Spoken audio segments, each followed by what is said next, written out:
చిరంజీవి గారు సురేఖ్ గారిని ఒకసారి రమ్మంటే కారు పోర్టుకోలోకి వెళ్ళి భార్యాభర్తలు వచ్చి ఇన్వైట్ చేసి లోన తీసుకెళ్లారు. తర్వాత సినిమా వాళ్ళ డిస్కస్ చేయాలి అంటే వాళ్లే లిస్ట్ పంపారు. ఆ లిస్టులో బాలకృష్ణ గారు వీళ్ళెవరు లేరు. ఆయనకి కలుస్తూ ఇష్టం లేదు. ఆయన ఎవరిని కలవకుండా రాజకీయాల్లో సంబంధం లేకుండా డిగ్నిఫై వేరేగా ఉన్న ప్రభాస్ గారిని అలాగే మహేష్ బాబుని రాజమౌళి గారిని రమ్మన్నారు.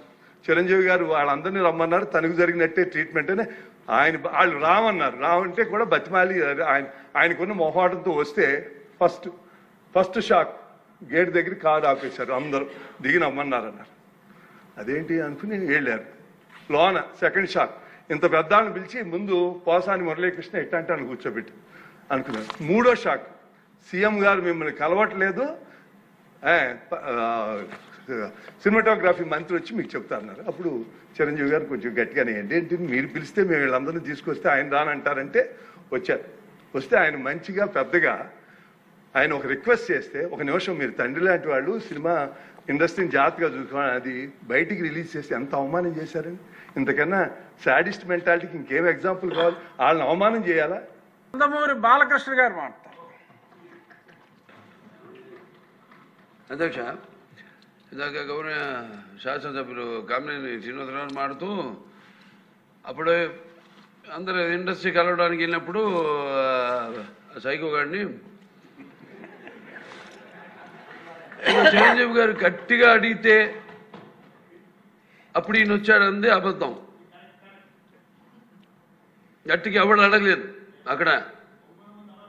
అది మీరు అన్నారు ఇందాక, ఏదో గట్టిగా అడిగితే ఈయన వచ్చాడు మళ్ళీ కలవడానికి, లేకపోతే ఏదో సినిమాటోగ్రఫీ మినిస్టర్ కలవమన్నారు అని. ఏంటంటే ఐ డినై దిస్ అండి. అవి మిగతాన్ని ఓకే, అవమానించడం ఆయన ఓకే. ఏదో ఆయన పెద్ద గట్టిగా చెప్తే ఆయన దిగి వచ్చాడంట కలవడానికి, లేకపోతే సినిమాటోగ్రఫీ మినిస్టర్ కలవమన్నా అంట. మనం కూడా నాకు ఇన్విటేషన్ వచ్చింది ఇక్కడ ఫిల్మ్ డెవలప్మెంట్ ఒక లిస్ట్ తయారు చేయమని. నాది 9వ పేరు వేశారు. అది ఎవరో ఈయన నేను అడిగాను కూడా, దుర్గేష్ గారిని కూడా అడిగాను, గౌరవ సినిమాటోగ్రఫీ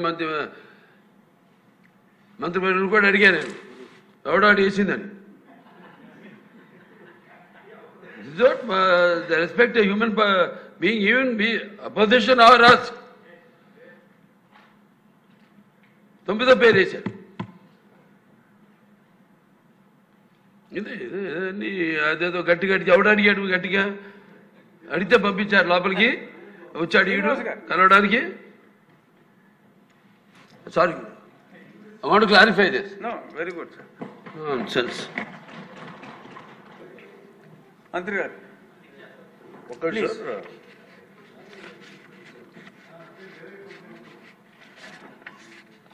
ముందు ఇందాక ఆవిడ చెప్పింది, మన గౌరవ మాధవ్ గారు చెప్పిన ఫస్ట్ అది మోర్ రెలవెంట్ క్వశ్చన్ కాబట్టి దీనికంటే first let me answer for that. ఈ ఉప్పలపాడు బర్డ్ శాంక్చురీ దాదాపు 9 అడుగులు 8 అడుగులు ఉండాల్సింది అది 5 అడుగులకు వచ్చింది అనేది. అలాగే గుంటూరులో ఈ కాలువల్లో పూడికలు కానీ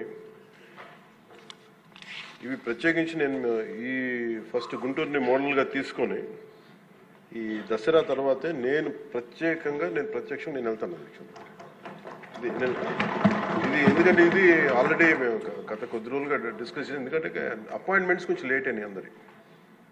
ఎందుకంటే pollution control board is very limited ఉంది, మనకి చాలా మంది ఇంకా హైర్ చేయాల్సి ఉంది. గత ప్రభుత్వం కూడా నియమించాల్సిన సభ్యులను నియమించలేదు, కావాల్సిన సిబ్బందిని నియమించలేదు. Pollution control board is real. నేను ప్రాక్టికల్గా గౌరవ శాసనసభ్యులు బొండ ఉమామహేశ్వరరావు గారు చెప్పిన దానికంటే వారికంటే ముందే నేను చాలా లోతుగా దీని మీద అధ్యయనం చేశాను అధ్యక్ష. చేసినప్పుడు ఒక షార్టేజ్ ఏముందంటే ఎంప్లాయీ షార్టేజ్ చాలా ఉంది. ఎంప్లాయ్మెంట్ చాలా మంది ఒక ఎంప్లాయ్మెంట్ ఇంత కావాలంటే దాంట్లో దాదాపు ఒక 2/3 లేదు అధ్యక్ష. వాళ్ళు ఉన్న డిమాండ్కి పెరుగుతున్న గ్రోత్కి దాని తగ్గ మానిటరింగ్ చేయడానికి లేరు ఒక మనుషులు. అలాగే దీంట్లో అవకతవకలు ఉన్నాయా అంటే గౌరవ శాసనసభ్యులు చెప్పినట్టుగా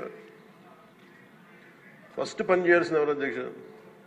అర్బన్ బాడీస్ పనిచేయాలి, మున్సిపాలిటీస్ పనిచేయాలి. Everything you cannot completely directly correlate with pollution control board. అలాగే వారిది నేను ఒక ఆయన సరిదిద్దుకోవాలో లేదంటే నాకు తెలియదు, కానీ ఒక మాట అయితే చెప్పదలుచుకున్నాను. ఇది అందుబాటులో ఉండరు, ఇవన్నీ తప్పు. రాగానే మనకి చైర్మన్ గారికి కూడా చెప్పాను, first pollution control board open చేయమని. అదొక వాస్తవం ఏంటంటే పొల్యూషన్ కంట్రోల్ బోర్డు సామాన్య మనిషికి సంబంధం లేదు, ఓన్లీ ఇండస్ట్రియల్ కనెక్టెడ్ అనుకుంటాను. ఇది ఫస్ట్ టైం కృష్ణయ్య గారు వచ్చాక వారికి తెలియజేసిన హీ హ్యాస్ ఓపెన్ ఇట్. ఎవరైనా సరే ఎనీ ఆఫీస్కి వెళ్ళిపోయి మీరు పొల్యూషన్ కంట్రోల్ బోర్డు ఆఫీస్కి వెళ్తే మీకు అది ఓపెన్గా ఉంటుంది. దానికి నేను బాధ్యత తీసుకున్న తర్వాత మొట్టమొదటి చేసిన అధ్యక్షుడు. కాకపోతే దీని మీద అవగాహన కల్పించాలి, అసలు వెళ్తే కొంత సమాధానం. ఎందుకంటే first of all there is extensive employment shortage ఉంది, దానికి అదొక మేజర్ సమస్య. అలాగే వారు లేవనెత్తింది ఇంకొకటి రామ్కి సంస్థ మీద, వారికి షోకాస్ నోటీస్ ఇష్యూ చేయడం జరిగింది, యాక్షన్ తీసుకోవడం జరిగింది. అలాగే చాలా వ్యర్థాలు వదిలేస్తున్నారు ఇవన్నీ. అంటే ఒక ప్రాబ్లం ఏముందంటే ఏదన్నా సరే స్ట్రిక్ట్ యాక్షన్ తీసుకోవాలి అంటే ఎన్ని ఇండస్ట్రీస్ మూతపడిపోతే మనకు తెలియదు అధ్యక్ష. ఇప్పుడు మీకు ఇందాక నేను ఎందుకు ప్రస్తావించానంటే ఉదాహరణకి ఫ్లెక్సీస్. ఇప్పుడు ఫ్లెక్సీలని వెంటనే మనందరికీ తెలుసు, ఫ్లెక్సీస్ మైక్రో లెవెల్ డిస్ట్రిబ్యూట్ అయిపోయి భూమిలోకి ఇంకిపోతున్నాయి, నీళ్ళలోకి వెళ్ళిపోతున్నాయి, గాల్లో కలిసిపోతున్నాయి, ఆ తిరిగి తల్లి గర్భంలోకి వెళ్ళిపోతుంది, ఇవన్నీ తెలుసు. కానీ ఏదైనా వెంటనే బ్యాన్ చేద్దామంటే it has become an employment source for many people. కొన్ని కుటుంబాలు రోడ్డు మీద పడిపోతాయి. సో దీనికి ఏం చేయాలి? దీనికి చాలా సహజ క్రమంలో తీసుకురావాలి, ఒక మార్పు పట్టుకురావాలి, చాలా సహజ క్రమంలో కొంత అవగాహన కల్పించాలి, వారికి కొంత తెలియజేయాలి. సడన్ గా మెషిన్ పెట్టాల్సిన ప్లాస్టిక్ పెట్టే చోట బయోడిగ్రేడబుల్ మెటీరియల్ పెట్టాలంటే దానికి ఆ పర్టికులర్ ప్రింటింగ్ మెషిన్ ఎంతవరకు యాక్సెప్ట్ చేస్తే, కలర్స్ అంత సాచురేషన్ ఉంటుందా లేదా, ఇవన్నీ కూడా ఆలోచించాలి అధ్యక్ష.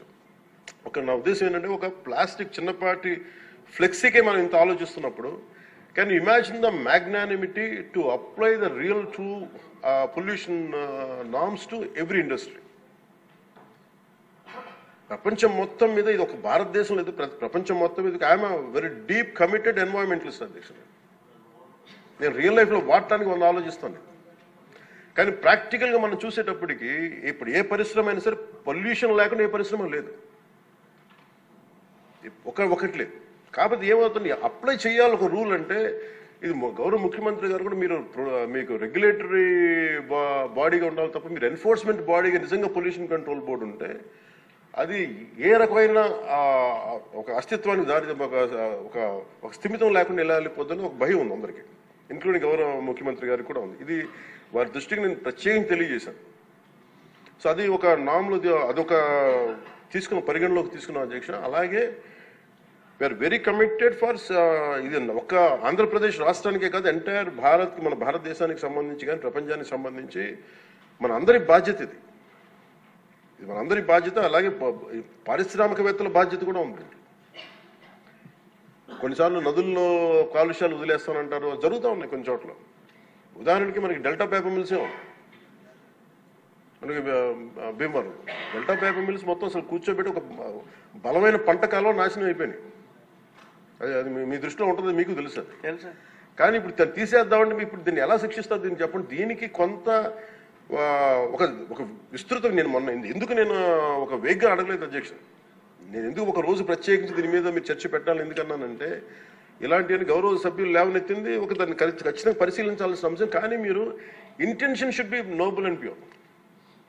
మీరు ఇంటెన్షన్ డోంట్ టార్గెట్ ఓన్లీ ఈ అయోధ్య రామ్కి ఏముందంటే ఒక పరిశ్రమ చేస్తే మళ్ళీ గత ప్రభుత్వంలో అయిపోతాం. ముఖ్యమంత్రి గారి ఇంటెన్షన్ కూడా అది కాదు. ఇప్పుడు ఈ వేరే పార్టీల నుంచి రూలింగ్ పార్టీలోకి వచ్చారు, వీళ్ళందరినీ తీసుకున్నప్పుడు కంటిన్యూస్ వాళ్ళ సైడ్ తీసుకున్నారో మనకు తెలియదు, కానీ వాళ్ళు గతంలో పనిచేశారు కదా, ఆ ఇంటెన్షన్తో చేస్తే మటుకు అది ఈ ప్రభుత్వానికి అది రైట్ కాదు. అది we're committed for it. At the same time we're here to make sure certain positive changes has to take place. But how do we take it forward? ఇది ఒక విస్తృత స్థాయి చర్చ జరిగితే తప్ప, గౌరవ ముఖ్యమంత్రి గారు కూడా దీని మీద నిర్ణయం తీసుకోవాలంటే గౌరవ సభ్యులందరూ కూడా దీంట్లో పాల్గొని ఈ నిర్ణయం తీసుకుంటే, ఈ పాలసీ చేంజ్ చేస్తే, ఇంప్లిమెంట్ చేస్తే, ఒక పాలసీని ఇంప్లిమెంట్ చేయాలో ఏమేమి ఉంటాయి కళ్ళ ముందు. మనకి ఈ రోజుకి వివేకానంద గారి కేసులో మర్డర్ జరిగిందని తెలుసు, మనం ఇంకా చేయలేకపోతున్నాం దాన్ని. ఇవన్నీ అందుకని దీని అంటే నా ఉద్దేశంలో అపీల్ టు యూ, గౌరవ శాసనసభ్యుల్ని నేను ఒకటే కోరేది ఏంటంటే బొండమ్మ గారిని, ఖచ్చితంగా it will be taken, it will be considered, and this is my commitment to you all. ఈ సభకి మీ ద్వారా నేను కమిట్మెంట్ ఇస్తాను.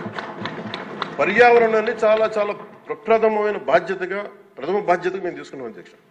కాకపోతే దీనికి ఏంటంటే ఫండింగ్ ఇవన్నీ ఉన్నాయి. మేము ఫండింగ్ దాటి కూడా చెప్తున్నాం అధ్యక్ష. ఇది ఒక మీరు ఎమోషనల్ కమిట్మెంట్ అనుకోండి, దీన్ని ఒక గుండె లోతుల నుంచి వచ్చిన ఒక స్ఫూర్తితో చెప్తున్నా ఏదన్నా అనుకోండి. ఈరోజు మనకి నిజంగా పర్యావరణాన్ని పరిరక్షించాలంటే అంత నిధులు కూడా లేవు మనకి. ప్రజలు తినేసి అక్కడ వేసేస్తున్నారు ప్లాస్టిక్. దీనికి చంద్రబాబు గారిని మేము వెళ్ళి కూర్చోబెట్టి రోజు తీయలేం అధ్యక్ష. దీనికి దేర్ ఆర్ ఎనఫ్ ఎంప్లాయ్మెంట్. దాని అంత చాలా మంది ఎంప్లాయీస్ ఉన్నారు, ప్రజల్లో ఇది రావాలి. సో దానికి తగ్గట్టుగా ఏం చేయాలనేది ఈ సభ కొంచెం సీరియస్గా తీసుకొని దీని ఒక అవగాహన అందరికి కల్పించుకొని మనందరికీ ఒక బలమైన బాధ్యతగా తీసుకుంటే దాన్ని ఇది మనం ప్రజల్లోకి 5 కోట్ల మంది ప్రజల్లోకి తీసుకెళ్ళచ్చు అధ్యక్ష. అది మీ ద్వారా కోరుకుంటున్నాం. బట్ నేను మీకు మాట ఇస్తున్నాను అధ్యక్ష, మేము ఇప్పుడు ఈరోజు రామ్కి ఒక్కదాని గురించి చెప్పాను, మాకు 100 ఉన్నాయి అధ్యక్ష. ఇలాంటి నేను ఒక 25-50 చెప్పగలను as on today. But the purpose will be defeated. భయపెట్టడం పారిశ్రామికవేత్తల్ని, లేదంటే వాళ్ళని కూర్చోబెట్టి వాళ్ళని మన ఏమేమి జరుగుతున్నాయి వాళ్ళకి తెలియజెప్పి వాళ్ళ ద్వారా చేయించడం. ఇప్పుడు ఇదే నాకు డెల్టా పేపర్ మిల్స్ మనకి మొన్న కూడా ఉన్నాయి. ఆక్వా ఈరోజు 25,000 ఇన్ని వేల కోట్ల ఆదాయం ఆక్వా ఇస్తుంది. అది ఎంత పొల్యూషన్ క్రియేట్ చేస్తుంది మాట్లాడాలంటే. కానీ ఇండివిజువలైజ్ చేయలేదు కదా. It should be total policy. అందుకని దీన్ని దృష్టిలో పెట్టుకొని మీరు దీన్ని ఈ ఒక్క ప్రశ్నతో ఈ ఒక్క పోటుతో కాకుండా విస్తృత స్థాయిలో మీరు ఒక రోజు దీని మీద చర్చించి, pollution is the future of our life. Pollution జరిగితే మనం ఎంత డబ్బులున్నా ఎంతున్నా ఆనందంగా బతకలేని పరిస్థితులు, మాస్కులు పెట్టుకోవాల్సిన పరిస్థితులు వస్తాయి భవిష్యత్తులో. అలాగే ఉన్నాయి యాజ్ ఆన్ టుడే. మీరు దీని మీద ఒక నోట్ చేయండి అధ్యక్ష. ఒక విస్తృత స్థాయి ఒక అసెంబ్లీ ఒక సభ జరగాలి దీని మీద. ఆ రోజు వచ్చేలోపు మేము ఏమేం చేసాం ఈ రోజు గౌరవ శాసనసభ్యులు లేవనెత్తిన అంశాలన్నిటికీ నేనే ప్రత్యక్షంగా వెళ్ళి ప్రతిదీ నేను పరిశీలించి నేను దాని మీద సరైన మీకు ఒక నివేదిక అందజేస్తాను. నేను మీకు హామీ ఇస్తున్నాను. Thank you.